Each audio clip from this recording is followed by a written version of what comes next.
Hi viewers, welcome to grammar English grammar Tamil.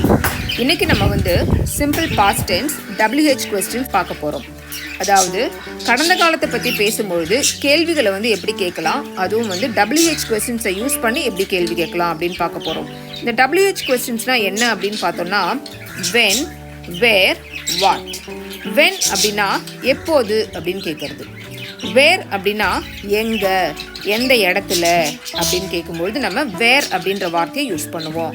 What அப்படின்னா என்ன, நேற்று என்ன நடந்துச்சு, எப்போ நீ வந்து போன, எங்கே நீ வந்து போன, இப்படியெல்லாம் நம்ம கேள்வி கேட்கும்பொழுது நம்ம வந்து இந்த வென், வேர், வாட் இந்த 3 WH கொஸ்டின் வேர்ட்ஸையும் நம்ம வந்து யூஸ் பண்ணலாம்.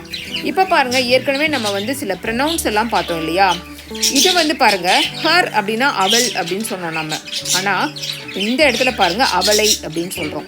இந்த அவளை அப்படின்ட்டு ஏன் சொல்கிறோம் இந்த ஹருக்கு அப்படின்னா, இந்த இடத்துல இது வந்து ஆப்ஜெக்ட் ப்ரொனவுனாக வரும். இது வந்து கடைசியாக வரும், வேர்புக்கு அப்புறமா வரும். அதை வந்து நம்ம ஆப்ஜெக்ட் ப்ரொனவுன் சொல்லுவோம். என்னை அப்படின்னு சொல்லணும்னா மீ அப்படின்னு சொல்லணும். எங்களை அப்படின்னு சொல்லணும்னா அஸ் அப்படின்ற ப்ரொனவுனை யூஸ் பண்ணணும். உங்களை அப்படின்னு சொல்லணும்னாக்கா யூ அப்படின்ற ப்ரொனவுனை யூஸ் பண்ணணும். அதே மாதிரி அவனை அப்படின்னு சொல்லணும்னா ஹிம் அப்படின்ற ப்ரொனவுனை நீங்கள் வந்து யூஸ் பண்ணணும். இப்போ இந்த வார்த்தைகளெல்லாம் பயன்படுத்தி நம்ம வந்து கேள்வி கேட்கலாமா? பாருங்க, நீங்கள் அவனை எப்போது பார்த்தீர்கள், எப்பொழுது பார்த்தீர்கள் இப்படின்னு நீங்கள் கேள்வி கேட்கணும்னா எப்படி நம்ம இங்கிலீஷில் கேட்கலாம்? நீங்கள் அப்படின்றதுக்கு என்ன சொல்லணும், நம்ம என்ன வார்த்தையை நம்ம போடுவோம்? நீ அப்படின்றதுக்கு, நீங்கள் அப்படின்றதுக்கு யூ அப்படின்ற வார்த்தையை போடுவோம் இல்லையா. அதுக்கு முன்னாடி இது கேள்வியாக இருக்கிறதுனால நீங்கள் வந்து எப்போது அப்படின்றதுக்கு எந்த வார்த்தையை யூஸ் பண்ணணும்? வென் அப்படின்ற வார்த்தையை யூஸ் பண்ணணும். அப்போ அந்த கேள்வி வார்த்தையை ஃபஸ்ட்டு போட்டுடணும், வென். அடுத்தது இது வந்து பாஸ்ட் டென்ஸ் இல்லையா. பார்த்தீர்கள் அப்படின்னு இந்த கேள்வியில் இருக்குது. பார்த்தீர்கள் அப்படின்னா அது வந்து முடிஞ்சு போயிட்டு ஆக்ஷன். அப்போ பார்த்தல் அப்படின்றதுக்கு தமிழ் என்னது? சி அப்படின்றது தான் பார்த்தல். இது வந்து ப்ரெசன்ட் டென்ஸில் இருக்கும். இதோடைய பாஸ்ட் டென்ஸ் என்னது? சா இல்லையா. நம்ம இந்த கேள்வி பாஸ்ட் டென்ஸாக இருக்கிறதுனால இந்த சா அப்படின்ற வேர்ப் இருக்கு இல்லையா, அந்த சாவை நம்ம வந்து ரெண்டாக பிரிப்போம். ஏற்கனவே உங்களுக்கு தெரியும் பிரிக்கிறது. பாஸ்ட் டென்ஸில் பிரிக்கணும் அப்படின்னா இதில் யூஸ் பண்ணக்கூடிய ஹெல்பிங் வேர்ப் வந்து டிட்டு, அடுத்தது இதோடைய ப்ரெசன்ட் டென்ஸ் வந்து சி. இப்போ இதை கேள்வியாக நம்ம மாற்றும் பொழுது வென்னுக்கு அப்புறமா இந்த ஹெல்பிங் வேர்ப் தான் வரணும். வென் டெட், நீங்கள் அப்படின்றதுக்கு என்ன வார்த்தை வரணும்? யூ அப்படின்னு உங்களுக்கு ஏற்கனவே தெரியும் இல்லையா. When did you. இப்போ பார்த்தல் அப்படின்றதுக்கு என்னது? சி. சி.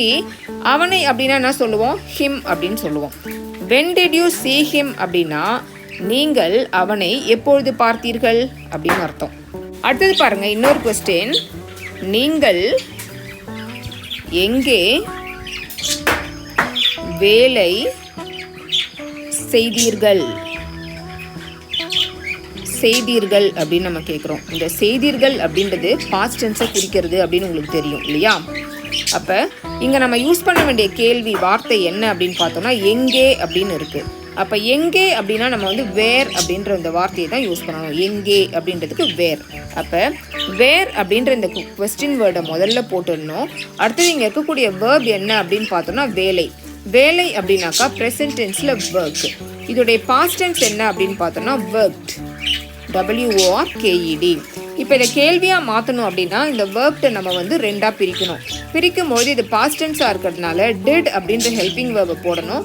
அடுத்து இந்த வேர்ப் வந்து ஒர்க்குன்னு மாறிடும். இது வந்து ப்ரெசன்ட் டென்ஸு. இப்போ இந்த வேர் அப்படின்ற இந்த கொஸ்டின் வேர்டுக்கு பக்கத்தில் நீங்கள் டிட் அப்படின்ற ஹெல்பிங் வேர்பை போடணும்.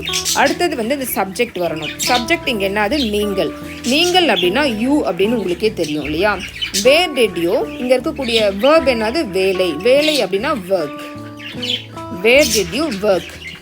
இப்போ வேர் டிட் யூ ஒர்க் அப்படின்னா நீங்கள் எங்கே வேலை செய்தீர்கள் அப்படின்னு அர்த்தம். அடுத்த கேள்வி பாருங்க, நீங்கள் என்ன எழுதினீர்கள், எழுதினீர்கள். நீங்கள் என்ன எழுதினீங்க அப்படின்னு கேட்போம்ல. இதுவும் வந்து நடந்து முடிஞ்சிட்ட நிகழ்ச்சி. எழுதுறீங்க அப்படின்னு கேட்டோம்னா அது ப்ரெசன்ட் டென்ஸ். எழுதினீர்கள் அப்படின்னு கேட்டால் அது வந்து பாஸ்ட் டென்ஸ் இல்லையா. இப்போ இதில் வந்து நீங்கள் அப்படின்றது சப்ஜெக்ட் யூ தான் இருக்குது. அடுத்து இங்கே கேள்வி வார்த்தை வந்து என்ன அப்படின்னு இருக்குது. அப்போ இங்கே என்ன அப்படின்னா நம்ம எந்த வார்த்தையை யூஸ் பண்ணணும்? வாட் அப்படின்ற கொஸ்டின் வேர்டை யூஸ் பண்ணணும். வாட் அப்படின்ற கொஸ்டின் வேர்டை முதல்ல போட்டுடணும். அடுத்தது இங்கே யூஸ் பண்ணியிருக்கிற வேர்ப் என்ன அப்படின்னு பார்த்தோம்னா எழுதுதல். எழுதுதல் அப்படின்றதுக்கு ரைட் அப்படின்றது தான் வேர்பு ப்ரெசன்ட் டென்ஸில். இதோடைய பாஸ்ட் டென்ஸ் வந்து ரோட். இந்த ரோட்டை இப்போ வந்து நம்ம ரெண்டாக பிரிப்போம். ரெண்டாக பிரிக்கும் போது இது பாஸ்ட் டென்ஸாக இருக்கிறதுனால டிட் அப்படின்ற ஹெல்பிங் வேர்பை போட்டு ரைட் அப்படின்ற இந்த பேஸ் ஃபார்ம் ஆஃப் த வேர்பை வந்து நம்ம போட்டுடணும். இப்போ நீங்கள் இந்த ரோட்டையே மறந்துடணும். இப்போ கேள்வி வார்த்தை வாட்டுக்கு பக்கத்தில் டிட் அப்படின்ற வார்த்தையை போடுவீங்க. அதுக்கப்புறமா வர வேண்டியது சப்ஜெக்ட். இங்கே நம்ம யூஸ் பண்ணிக்கிற சப்ஜெக்ட் வந்து யூ அப்படின்ற சப்ஜெக்ட் தான். அடுத்தது இங்கே யூஸ் பண்ணிக்கிற வேர்ப் என்ன அப்படின்னு பார்த்தோம்னா ரைட். அப்போ வாட் டிட் யூ ரைட் அப்படின்னு கேட்டாக்கா நீங்கள் என்ன எழுதினீர்கள் அப்படின்னு அர்த்தம். இந்த மாதிரி தான் நீங்கள் வந்து வாட், வென், வேர் இந்த 3 WH கேள்வி வார்த்தையை யூஸ் பண்ணி டெய்லி யாரை வேணால் எந்த கேள்வி வேணால் கேட்கலாம். இந்த வீடியோ உங்களுக்கு பிடிச்சிருந்துச்சுன்னா லைக் பண்ணுங்கள், உங்கள் ஃப்ரெண்ட்ஸ்க்கு இதை ஷேர் பண்ணுங்கள். தேங்க்யூ.